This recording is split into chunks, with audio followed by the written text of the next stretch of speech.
Naglalakad ulit isang umaga. Naglalakad sa ano yan? Ang tawag dito?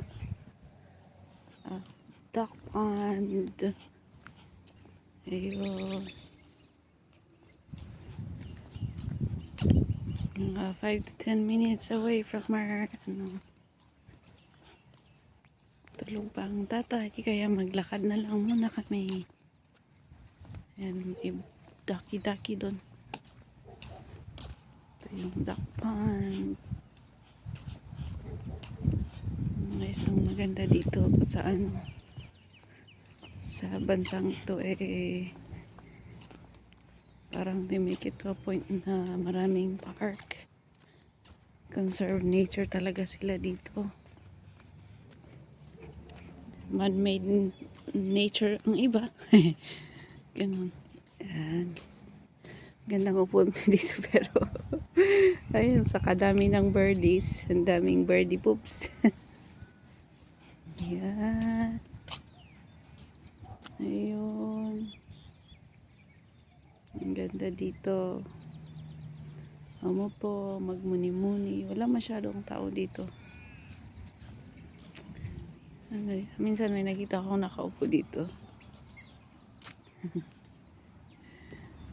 Ingat lang sa mga puppy. Isang round tayo kasi. No ba, medyo mainit-init. Tumamig ulit. Hindi ko alam anong temperature ngayon.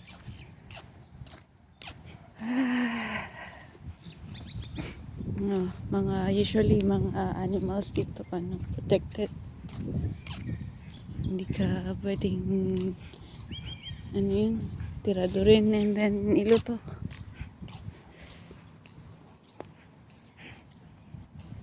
Sa Pilipinas, hindi ko lang alam. Sa Baguio City, ang alam ko lang na duck yung normal white, may brown. Sa lang size. Pero dito, may brown, may black, ganun pala. Ayan. Wala, giniginaw yata yung mga ducks kaya ayaw nilang lumabas. Akala ko nung first mga big birds na not ducks, pero they're ducks pala.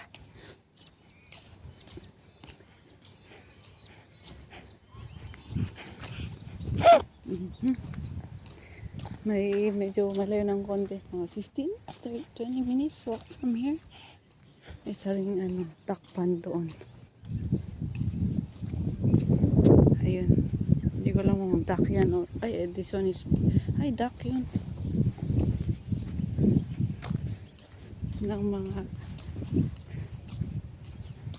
ang isa pa na karamihan sa bahay-bahay mga possum, minsan lang nakakita. Pero hindi ko nakita kasi gabi, pero nanino ko yung niya. Yung buntot niya, mukha silang malalaking daga. Walang kangaroo dito na naglalaro-laro.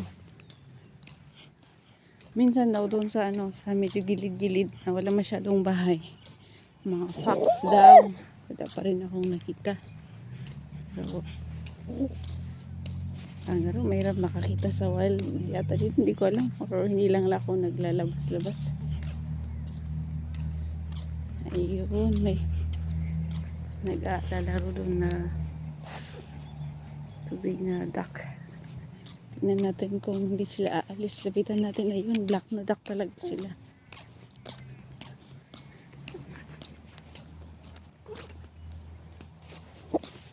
Ayan, medyo maraming duck dito banda. Tingnan natin kung zoom. Ayan, hindi pala magandang camera ko sa zoom. Magalaw si baby.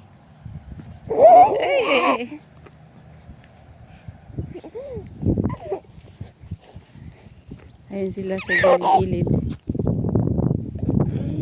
Ay, kumiginaw na isang round lang kami ngayon. Usually 2-3 round. Kasi umukamon, lumabas kami lakad sana. 5 minutes kaming away. Di ba kami nakakarating dito? Umulan, biglang takbo pabalik ng bahay. Tatawa si baby. Ito lang naman, ayan, ang duck pan na laging dinalakad ni Ambot. Bahay-bahay na sa kalapit. Tapos dito sa mga parks nila may pwede kayong barbecue, ganun. Pakita ko sa inyo. May gawan sila ng you can go and convene there. You can have a fellowship there. Free to use yung barbecue nila. Yan, ang gandang tignan. Wala, I just like green. So parang napaka-natural yung itsura nito. But I think some of these are, they planted long time ago. Actually, yung mga trees kaya ganito maayos kasi nila yan. Clean up lang nila. Minsan gumagawa pa sila ng mga mounds para pagandahin yung lugar. May ingay na mga ducks doon. Ayun, nagsisi. Ayan, ay wala. Ayun. Naghahabulan, may yata. Nagdi-display ng kanyang pagkalalaki na ducky. Ayan, ito yung shed. Hindi ko alam. Tag dito. Ayan, basurahan nila. Diba, sorted ang basura. Diba? Wala silang anong tawag din ginawa sa Baguio nun? Tawag din? Pero flat dito Tactile steps on the path. Ganun, walang ganon. Kasi madulas yun pag umuulan. Ito yung barbecuehan nila. May instruction doon. Maglagay ka ng din? May kung paano gamitin. Well, kailangan maglagay ng coin.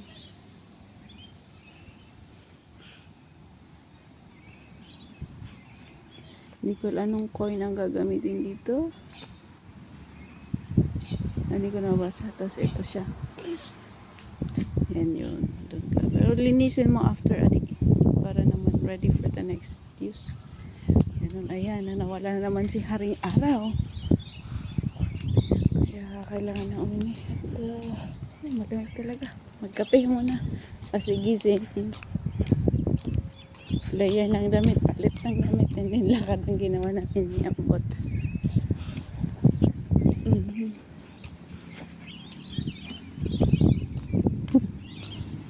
Oo, yung sa Baguio City. Hindi ko alam.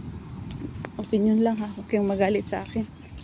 Madulas talaga yun, yung yellow na tactile help, sabi niya. So, I think it's a help thing, pero I didn't really think about it. Kung maganda ba yun, but it's they should have tested it before they have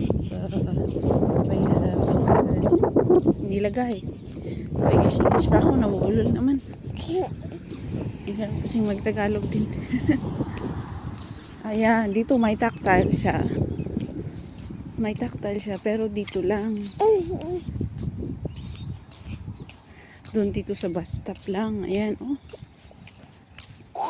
hindi yung lahat-lahat.